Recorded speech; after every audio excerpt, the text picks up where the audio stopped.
This is Amateur Faith Night, a podcast where real-life friends talk about real-life religion, where questions are encouraged, doubt is talked about, and following Jesus is our main priority.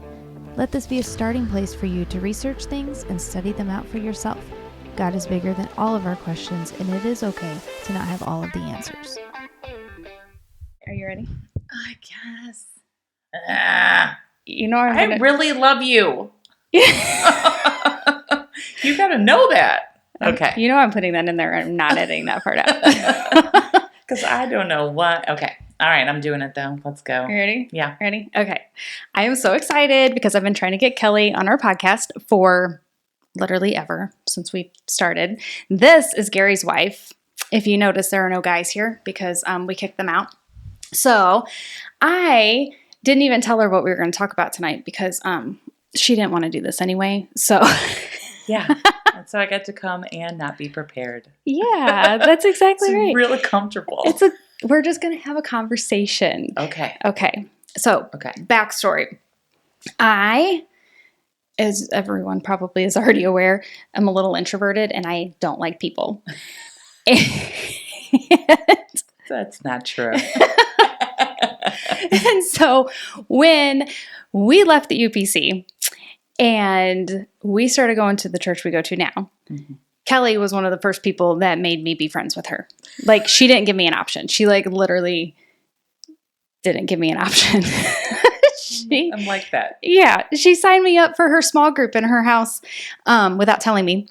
And just was like one day, hey, you're going to be in my small group. And then I felt really bad because everyone just stopped coming. And so yes, this is true. Thank you for bringing that up.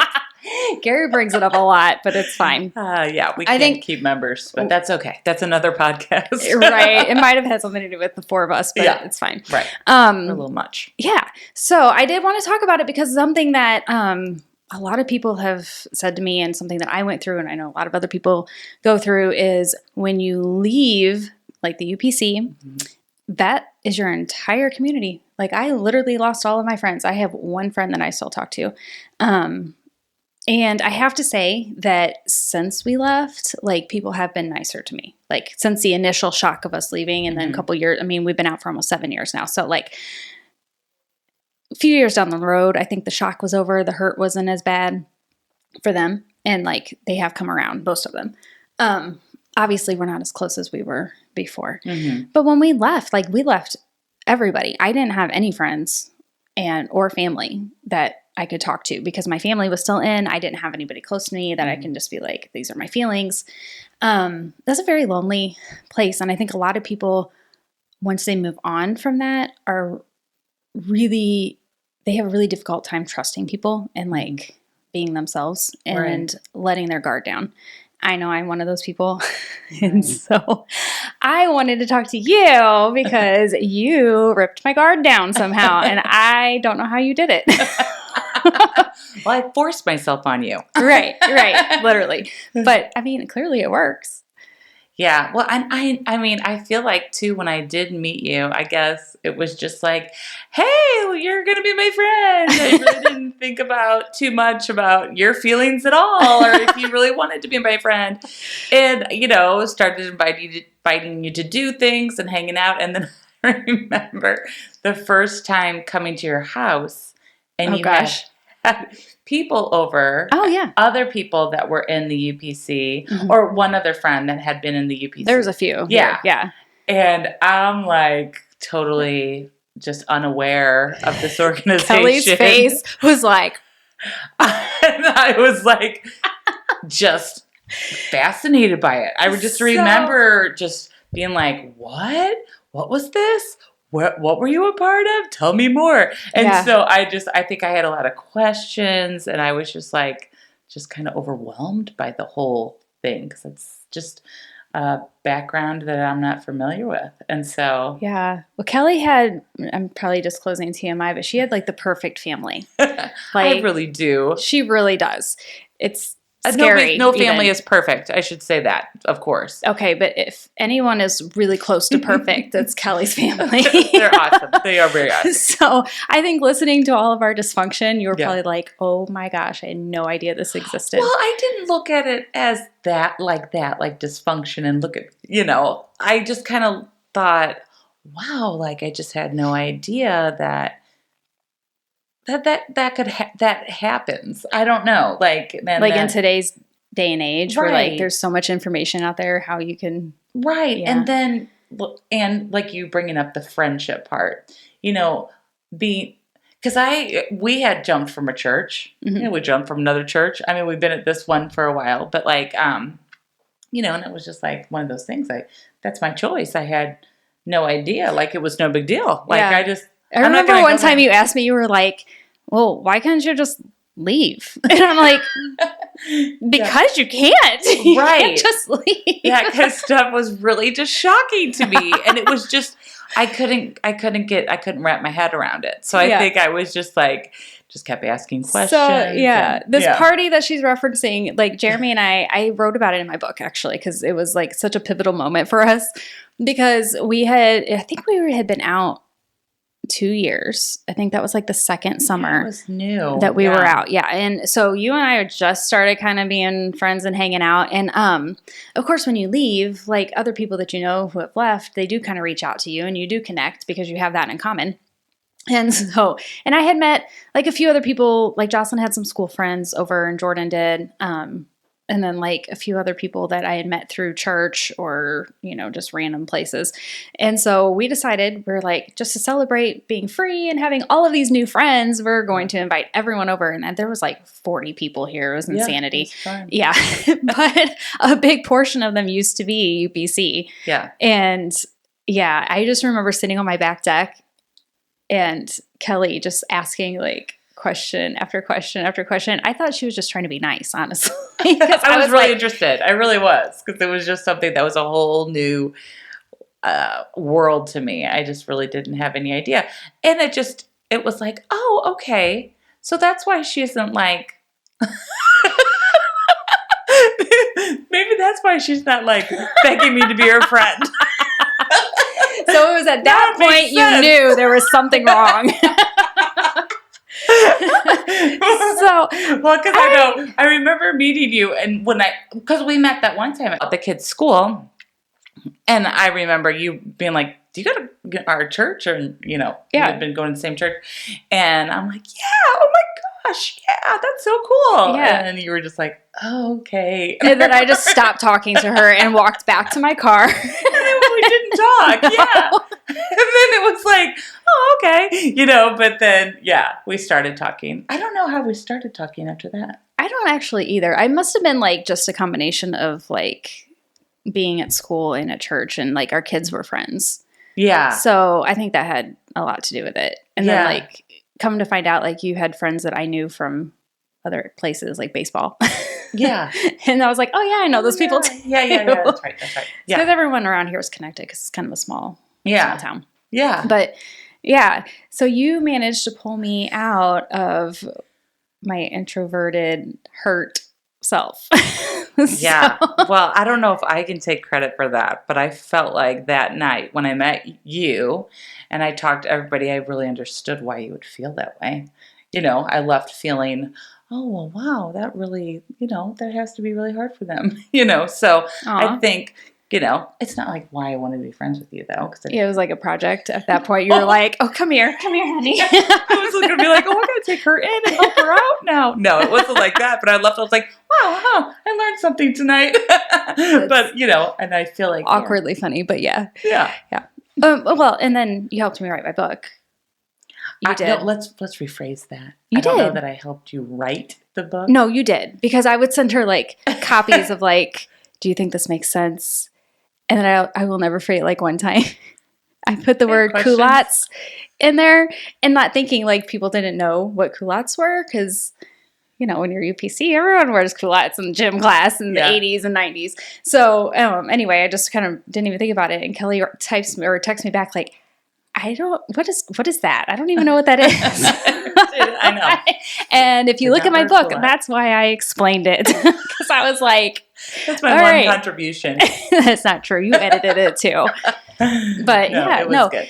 And I think that when I was in that place, like I did not feel like I could trust anybody. I didn't feel like I could move on from my life. I honestly didn't think that, and I'm still, obviously, we're not involved in our church really. My kids are. Jeremy and I, not so much.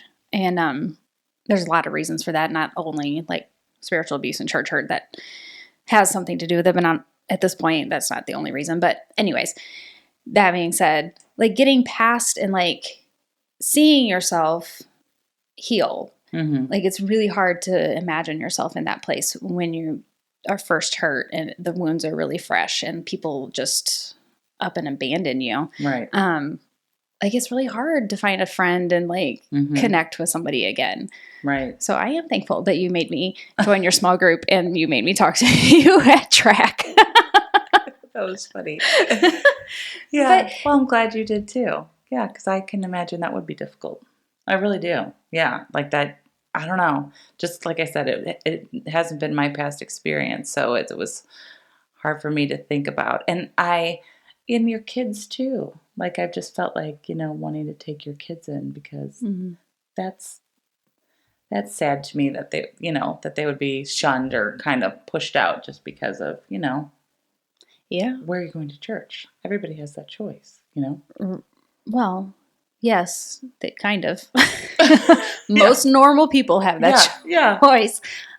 People who feel like they're stuck in whatever situation, in whatever church situation they're in, they don't. Like somebody asked me at work, I just started a new job this week, which I love. Anyways, that's a whole other story. But, when you're in a new place, I always feel like I have to like apologize for myself and like disclose my past because I feel like, and I'm working with a group of counselors. Okay. Like, so I know they're analyzing me. Like the second I walk in the door and like part of my training this week was like sitting down with people and talking with them for a couple hours a piece. And when you're sitting there talking to 4 counselors, like they tend to get it out of you. Like, but someone said, like, man, I don't understand why people just don't leave and why, I don't understand why anybody would stay in a situation like that. And like you said, you just don't get it. Like, unless you've been there, you just don't really understand. And I guess coming out of that, and then I can see like the more I've healed like myself and worked on myself, like the easier it is for me to make friends. And I do feel like at this point, like I have a lot of healthy friends, and they were really nice to me. And for my 40th birthday, took me to Nashville. Kelly planned that trip, and she was so sweet. But anyhow, I feel lucky that I have that many friends because they're from different places, different walks of life, and I still talk to some people that I went to high school with that aren't UPC. But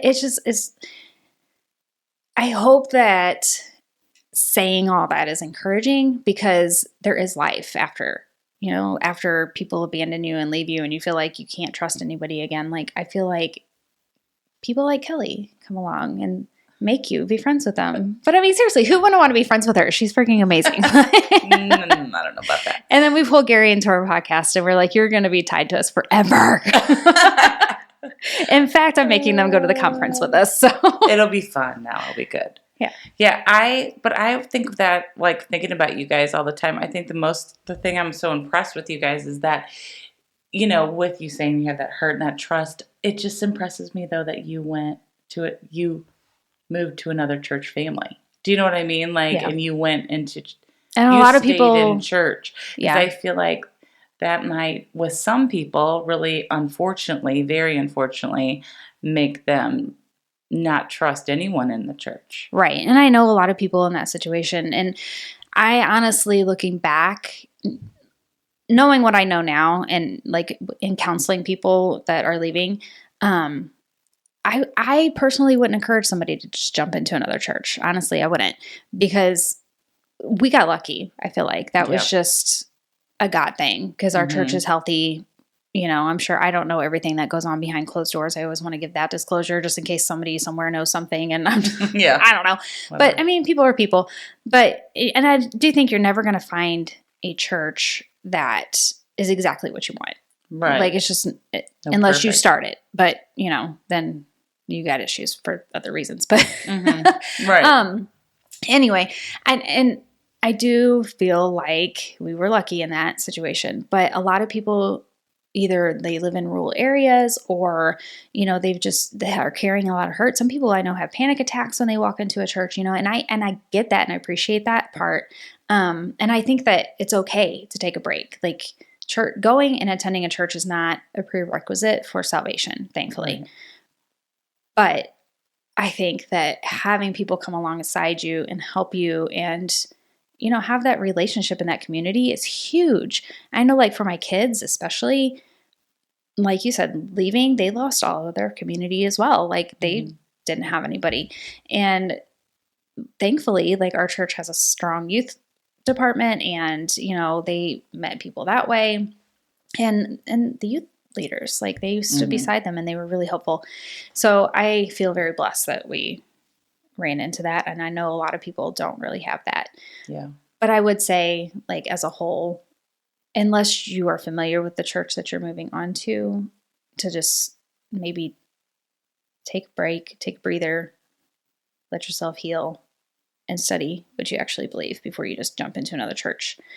Do you feel like, though, moving on to a healthy church helped you get over maybe some of the anger that you've had towards being in a situation that was not healthy in church? Angry? No, I would be. I mean, like, I'm don't just you teasing. have some kind of, like, like, feelings of, like, resentment? Yeah, so a lot of people claim that I'm bitter.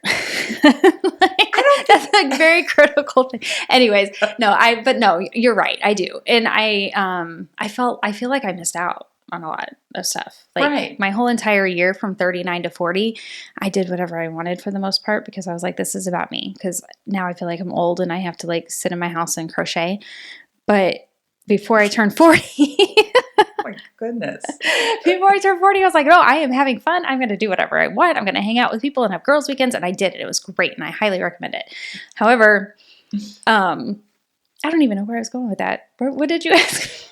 But you got to think about, too, like, that's what's so anger. cool about God. Like, I don't think, I think not that he wants bad things to happen to people, but I think that your past has made you, you've turned your past into helping other people come to him in a real authentic way. And, you're dedicated your life to that. You're using resources to do it. You're spreading the word through, your book, and you're reaching so many people. So even if you were feeling angry, resentful because of your past thing or that you've missed out, I think that that's what's so cool about God, because it's like, well, guess what? I was molding you into this, and raising you up to do bigger, better things. One of the pastors at our church came up to me right after we started going there, and I don't even think we were really talking about anything. And he just walks up to me. He's like, the Bible says to pray for your enemies. And he's like, I've been in your shoes. And he goes, if you just pray for them every single night, blessings on their finances, blessings on their children, blessings on them and, their life, you are not going to hate them. You're not going to be angry with them because you can't when you're praying for somebody all the time like that. And it was a huge change of heart for me to do that. And I will say I did. I tried. I prayed for a lot of people because I had to get over a lot of things. And, therapy helped too. I can't take credit for all of that. But I think you're right. And you're so beautiful in how you say it too. You're always right about stuff. And she's like, we were actually bragging about you. We were bragging about you one. I don't know what episode it was. Listen to that one. Tell me. I know, episode. Right? We were like, Kelly's the best prayer. Like, she literally is the best prayer. If you ever need prayer, like, she will make you cry every single time. No, but that is funny because my mom will say that. Like, if seriously, we're all together in family, she's like, will you pray? And after we pray, she always goes, you're so good at that.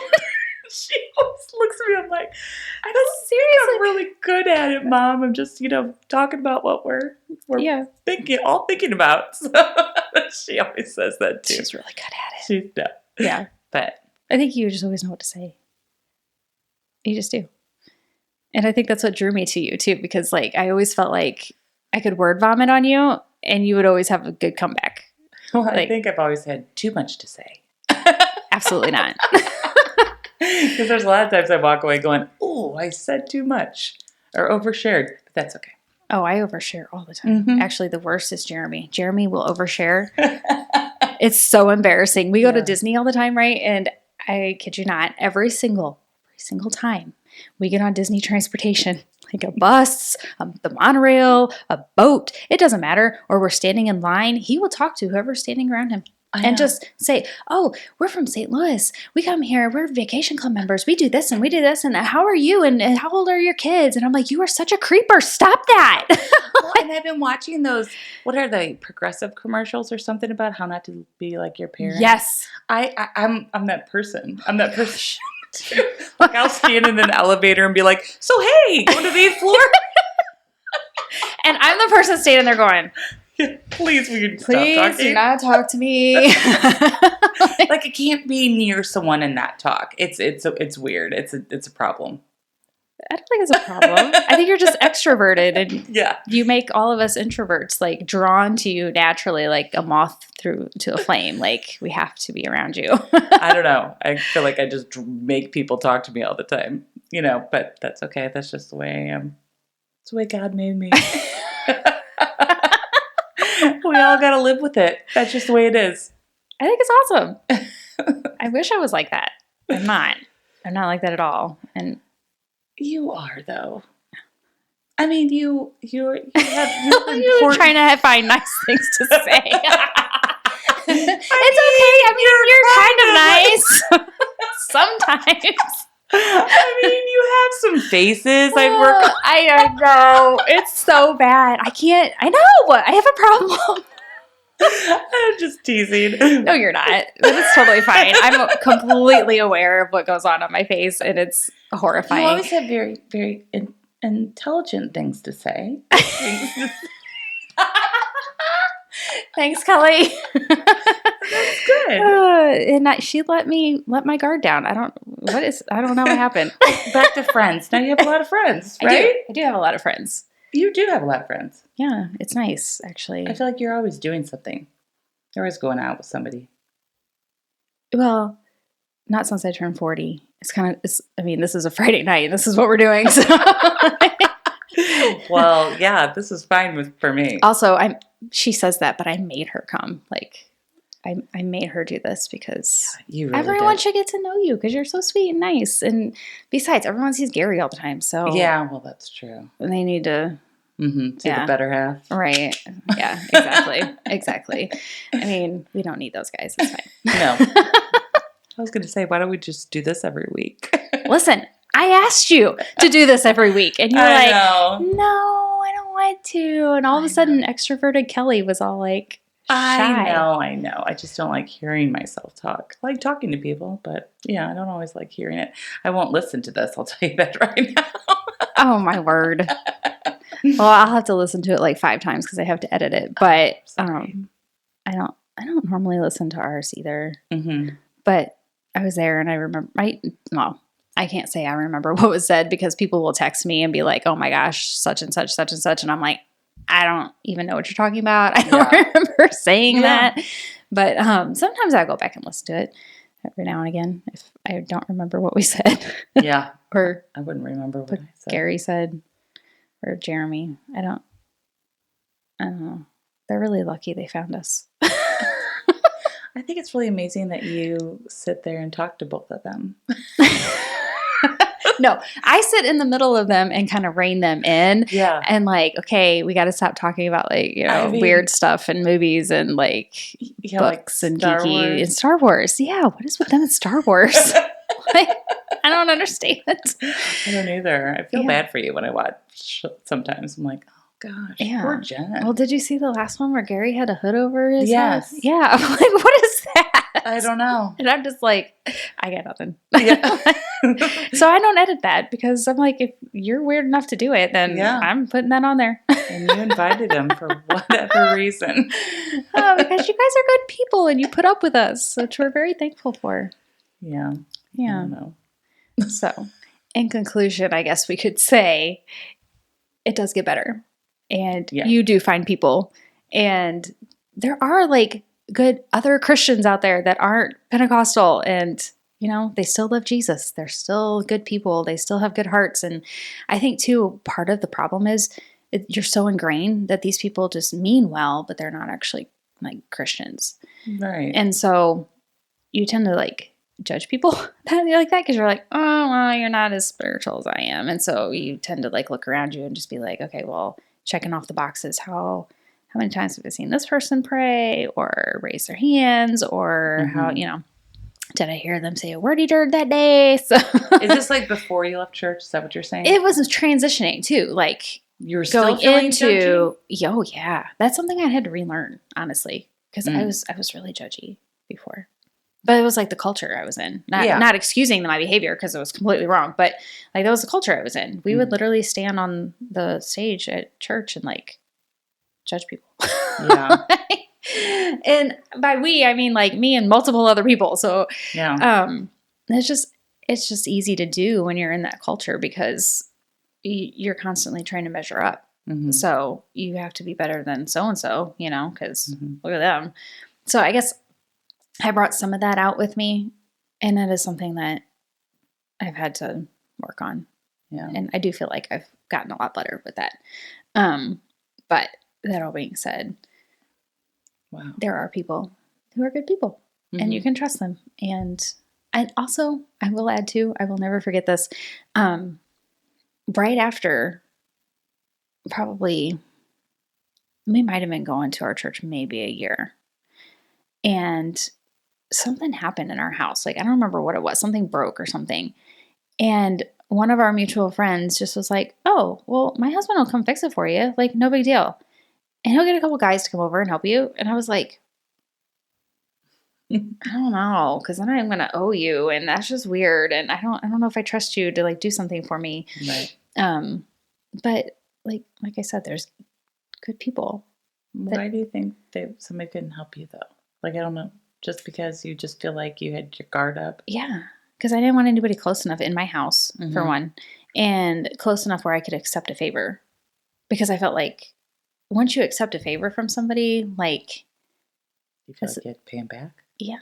This is why it's so hard for me to let you, like, take Jordan. Not pay you and, like, apologize 100 times. So, like, I'm so sorry, because Kelly helps me out a lot. No, I really don't. You really do. Yeah. Who took Jordan to church tonight? Yeah, but I mean, I was already going. And you brought him to my house.